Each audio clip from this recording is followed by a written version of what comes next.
कक्षा चौथी, विषय हिंदी, पाठ क्रमांक 7, परोपकार का फल। लेखक अरविंद। नमस्ते मेरे प्यारे बच्चों, आज हम एक कथा सुनेंगे जिस कथा का नाम है परोपकार का फल। लेखक है अरविंद। बच्चों, परोपकार का फल मतलब दूसरों की भलाई करना। हम जब दूसरों के लिए सोचते हैं तो पहले हमें भी अच्छा फल मिलता है। बच्चों, अभी मैं पाठ पढ़ने जा रही है तो आप सभी को पाठ के ऊपर अच्छी तरह से ध्यान देना है। जातक कथा सुनो, समझो और पढ़ो। पाठ क्रमांक 7, परोपकार का फल। लेखक अरविंद। एक राजा था। वह बड़ा ही न्यायप्रिय और दानी था। उसके कार्यों की चर्चा दूर दूर तक थी। वह गुणी लोगों का आदर करता था।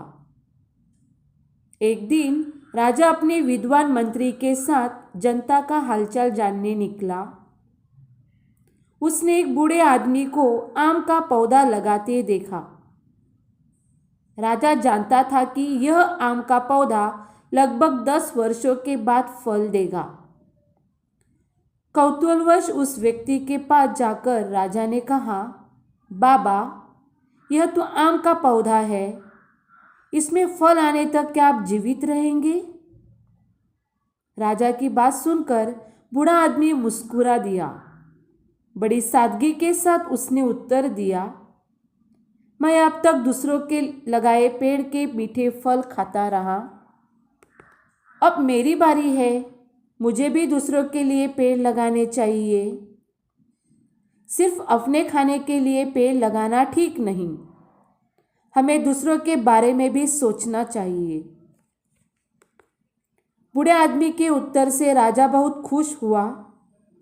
उसने तुरंत सोने के 10 चमचमाते सिक्के उसे इनाम में दिए। मुस्कुराते हुए बाबा ने कहा, देखो ना, पेड़ लगाए देर न हुई, इस पेड़ ने तो मुझे अभी फल दे दिया। सच है, परोपकारी व्यक्ति महान होता है। उसे हर जगह यश और सम्मान मिलता है। बच्चों, बहुत समय पहले की बात है। एक राजा था। वह बड़ा ही न्यायप्रिय और दानी था। बच्चों, न्यायप्रिय मतलब सत्य के प्रति न्याय देने वाला, सत्य वचन पर चलने वाला, और प्रजा के मतलब लोगों के सुख दुख को जानने वाला था। और दानी मतलब बहुत ही गरीबों के लिए दान करता था। मतलब राजा के पास जो भी धन था वो गरीबों में भी राजा बांटता था। इसी वजह से अड़ोस पड़ोस के राज्यों में उनके कार्यों की चर्चा और उनका दानवीर स्वभाव के कारण राजा बहुत ही प्रसिद्ध हो गया था। राजा हमेशा अच्छे स्वभाव वाले लोगों का आदर करता था। बच्चों, आदर मतलब सम्मान, रिस्पेक्ट करता था। बच्चों, एक दिन क्या हुआ कि राजा अपने विद्वान मतलब होशियार, चालाक और बुद्धिमान मंत्री के साथ जनता का मतलब प्रजा का हालचाल पूछने के लिए निकल चला।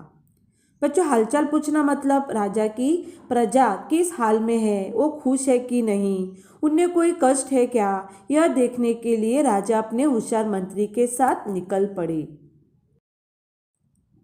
चलते चलते राजा ने रास्ते में देखा कि एक बूढ़े आदमी को आम का पौधा लगाते हुए देखा।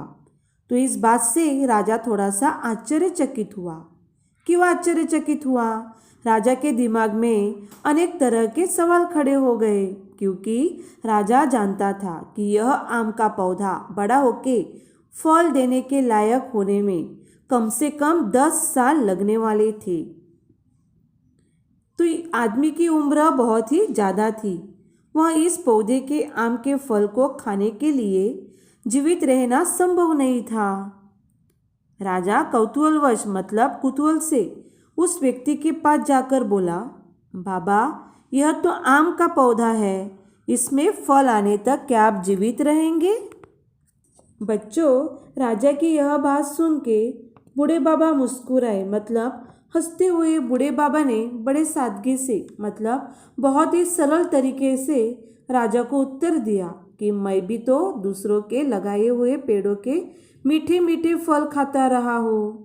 तो अब मेरी बारी है। जो मैंने अभी आम का पौधा लगाया है वो दूसरे लोगों के फल खाने में काम आएगा। मुझे भी दूसरे लोगों के बारे में अच्छा सोचना है। आगे बूढ़े बाबा ने कहा कि सिर्फ हमें खाने के लिए पेड़ लगाना ठीक नहीं है, हमें हमेशा दूसरों के बारे में भी सोचना चाहिए। बच्चों, बूढ़े आदमी के यह उत्तर सुनकर उनके अच्छे विचार से राजा बहुत ही खुश हुआ। राजा ने बूढ़े आदमी को खुशी से तुरंत सोने के 10 चमचमाते सिक्के इनाम में दिए। इनाम मतलब गिफ्ट में दिए। तब मुस्कुराते हुए मतलब हंसते हुए बाबा ने राजा से कहा, देखो ना, पेड़ अभी लगाते देर नहीं हुई तो अभी से इस पेड़ ने मुझे फल देना शुरू किया। बच्चों, इससे यह सीख मिलती है कि हमेशा परोपकार का मतलब दूसरों के ऊपर उपकार करने से व्यक्ति महान होता है। महान मतलब ग्रेट होता है। बच्चों, उसे हर जगह यश और सम्मान मिलता है। यश मतलब सक्सेस और सम्मान मतलब रिस्पेक्ट मिलता ही रहता है। बच्चों, अभी आपको गृह कार्य करना है, मतलब होमवर्क करना है। बच्चों, अभी आपने जो पाठ सीखा, इस पाठ में राजा की जो अच्छी विशेषताएं आई है यह आपको इस आकृति में लिखने हैं।